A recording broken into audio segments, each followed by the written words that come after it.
بزما قدرمنو د معراج واقعه ده نبی علیہ السلام ته کوم ټیم په طائف کې تکلیفونه ورکړل سو او به بشیب ابي طالب کې نبی علیہ السلام ته تکلیفونه ورکړل نو د هغه تکلیفو په بدله کې الله رب العزت بیا خپل ملاقات راوښتي هغه ملاقات ته چې دی هغه ته معراج ویل کیږي نو نبی علیہ السلام دغه په دغه وخت باندې نبی علیہ السلام وی د ام هانی رضی الله عنها چې د حضرت علی رضی الله عنه خور و داغه په کور کې بيدو د شپې نو جبرائیل علیہ السلام د فرشتو سره رالی دا چتوي پټاو سو او فرشتي او جبرائیل علیہ السلام دوی رخصت سو نبی علیہ السلام د ځان سره بوتلی او مسجد حرام ته بوتلی الته په مسجد حرام د کعبه سره په څنګ باندې یو داسې خالص ځای دی هغه ته حتیم وایي په هغه حتیم کې وای نبی علیہ السلام بده کوي بیا د نبی علیہ السلام دغه سینه داسې ورسري کړه زړه راوېستي او بیا د جنت څخه یو کاسه یو برتن راوړیو نو په هغه کې هغه د نور او د ایمان او د حکمتو څخه ډکو نو دا وی نبی علیہ السلام زړه بیا په هغه د زمزم په اوبو باندې ورصفا کوي بیا نبی علیہ السلام واپس بیا کم ایمان او حکمتونه چې پکښیو هغه د نبی علیہ السلام په بدن کې په داسینه کې ورواچول د ټول رګو ته هغه سره وراړو نو بیا نبی علیہ السلام چې دا نبی علیہ السلام واپس بیا د سینه ور بند کړ د نبی علیہ السلام لږ وینم وینه د توسوي نبی علیہ السلام بیا دا غبا ده چې دا معراج چې د نبی علیہ السلام معراج یو اسراء دی یو معراج دی اسراء چې د حرم شریف سینې د مسجد حرام څخه تر مسجد اقصی چې بیت المقدس ورته وایي تر دغه سفر ته اسراء وایي بیا د بیت المقدس تر عرش پوری چې کوم سفر نبی علیہ السلام کړی دی هغه ته به معراج ویل کیږي نو نبی علیہ السلام چې کوم بیا د نبی علیہ السلام د پاره به یو براق رالی براق یو حیوان دی یو سواری ده هغه براق باندې کښینوي نو په براق چې څنګه نبی اسلام کښینوي هغه مستی شروع کړ نو جبرائیل السلام تعالی براقه ته خبرې د داسې هستی او داسې نبی دی چې دا نبی علیہ السلام تر اوسه پوری پتا باندې داسې سوار چې دی انداسې سواری تر اوسه پوری پتا باندې نه کښینستی نو هغه به ډیر وشرمېده او خولي سو هغه براق او براق ته براق ولې وای دا د برق څخه دی برق چې دی په عربي کې بجلی ته وای نو دا مو دومره تیز سواری و چې کم ځای به د نظر ولګي یعنی سترګې چې سونه دید دی الته به د قدم لګي دومره تیز نو بیا نبی علیہ السلام چې دی په دغه باندې او جبرائیل السلام چې دی کښینوي باندې بیا جبرائیل السلام شاته سره کښینستی نو په لار باندې روان سو سفر شروع شو بیا جبرائیل السلام نبی علیہ السلام ته یو ځای رالی ورته چې دلته کښته سه 2 رکعات نفل وکړه نبی علیہ السلام چې په هغه ځای کې وای 2 رکعات نفل وکړه دغه بعد چې رالی نبی علیہ السلام ته جبرائیل السلام ورته وای چې ته خبره دا کم ځای دی نبی علیہ السلام ورته وای چې زه خو نه خبر هغه ورته دا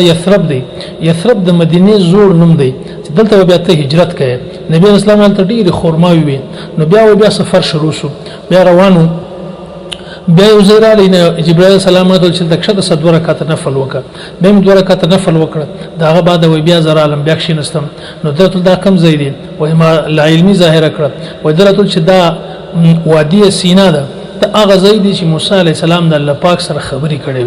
بیا وای مخته سفر روان شو بیا یو ځای رالی نبی علیہ السلام وای ماته جبرائیل السلام وای چې دښته 2 رکعات نفل وکړه بیا وای ما 2 رکعات نفل وکړه بیا پښتنه وکړه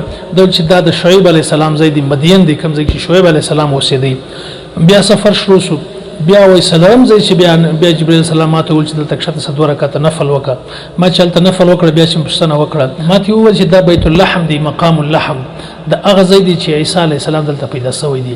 نبی علیہ السلام بیا مخته سفر شروع شو او په دغه سفر کې وای په لار کې و بډای زنانه په مخ رااله هغه ماته اشاره وکړه خو ما چې جبرائیل السلام ته وکتل هغه فرشته راځه مخ روان شو بیا په لار کې یو بډا رااله هغه ماته اشاره کوله چې ما طرف ته مایل سه وای بیا جبرائیل السلام ته چې دا ملاکه به یو جماعت رااله هغه جماعت ته بیا ما سلام وکي هغه جواب راکړي نو دغه سي مختب شولاړو او مخته چې بیا موږ بیت المقدس ته ورسېدل نو بیت المقدس ته چولاړو الته د ګرد انبیا چې دي دا ټول وای ما دغه سپښتنبی الله جبرائیل السلام سپښتنه وکړه چې دا بډای زنانه څوک و ورته چې دا دنیا و او دا بوډا سړی څوک و دا شیطان لعین خبيث او بل چې دغه جماعت ولا څوک و دا ابراهيم عليه السلام او موسی عليه السلام عيسى عليه السلام نو دا الته شمول بیا بیت المقدس ته ورسېدل به الته په یو ډبره کې چې دی هغه ګوته داسې وواله په هغه باندې بیا دغه سواري کوم براق چې هغه یې وتړی او بیا انبیا علیهم السلام دلته ټوله موجود وو ټول انبیا علیهم السلام چې ورالو دلته نبی علیه السلام بیا د ټول انبیا علیهم السلام ته بیا امامت یې وکړي هغو ته جومات ور وکړي د جوماته بعد بیا نبی علیه السلام ته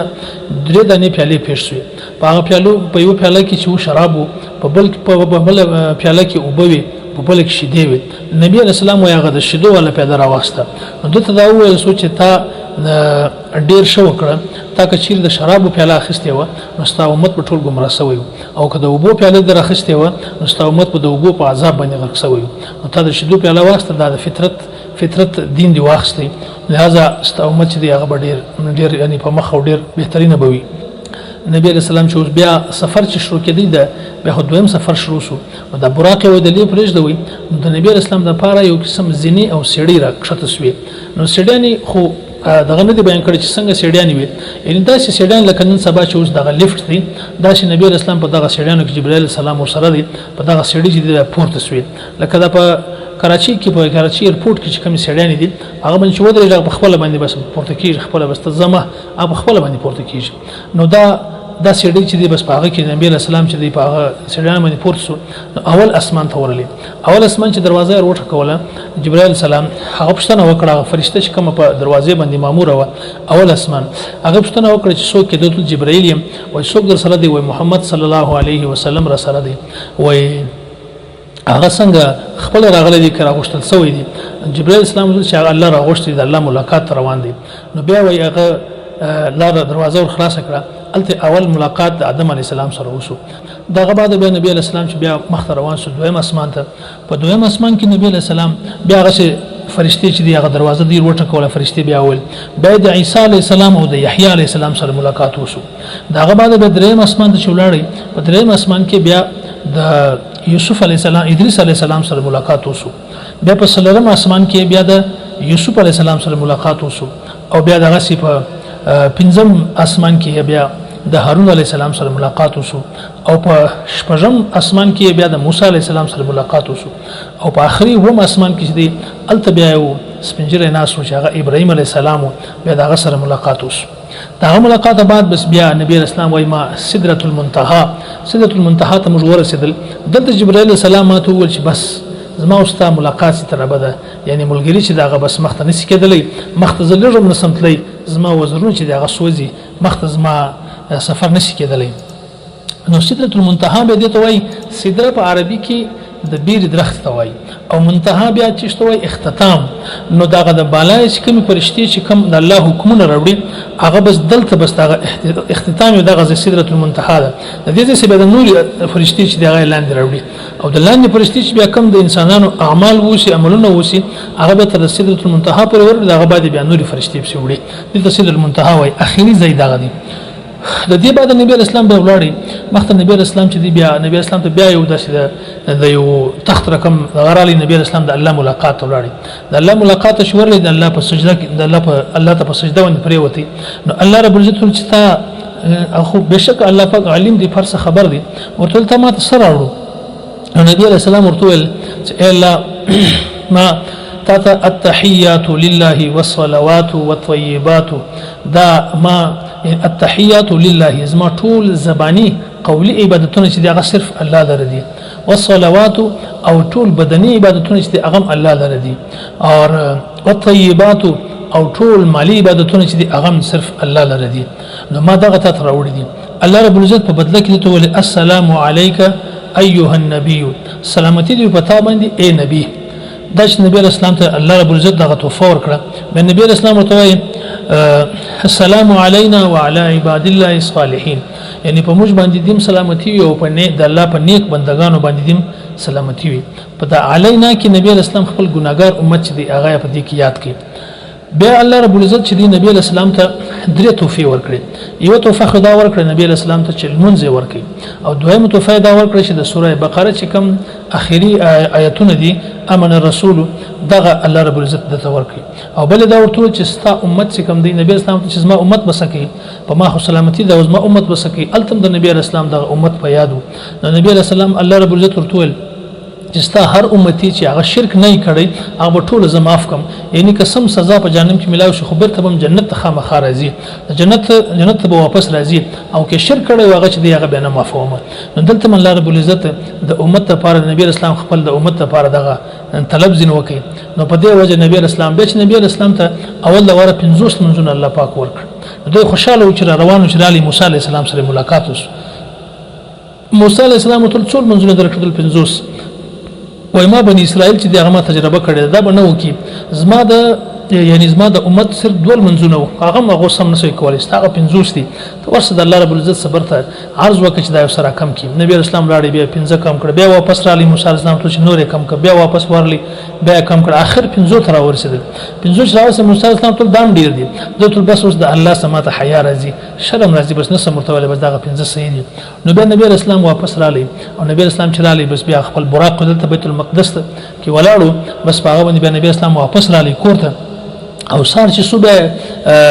هانی رضی الله عنها ته ویل ما خدای سفر وکي هغه ته داخل غو ته مو دا څنګه خبره داخله چیر منی خو نبی اسلام ته دین چې دی هغه ښکار دی هغه خلکو ته بیانوم. علی ابو جهل دغه ته ویل هغه د مزاق شو کې په د باندې مسخره شو کړي اوس خو نعوذ بالله وسله ونای شو دا څنګه خبري وکړي. خیر خو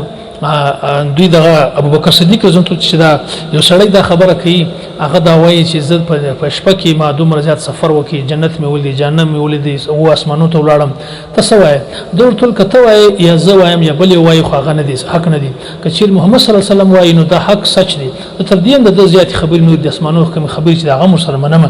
دغه ټیم کې بیا ابو بکر رضی الله عنه چې د صدیق لقب چې دی الله پاک به دته ورکړي. نو په دغه وجه باندې دغه د معراج سفر چې دی دا په 22 د رجب د میاشتې په 22 تاریخ باندې دغه شپه ده یعنی روان چې کوم د منګل ورځ په دغه باندې د رجب د شپه د نبی اسلام معراج سوی د نبی اسلام د الله ملاقات تللی دی او دغه المنځ چې کوم توفه د الله پاک د نبی اسلام ته ورکړی دا د امت لپاره دغه المنځ مشترک کړی دی.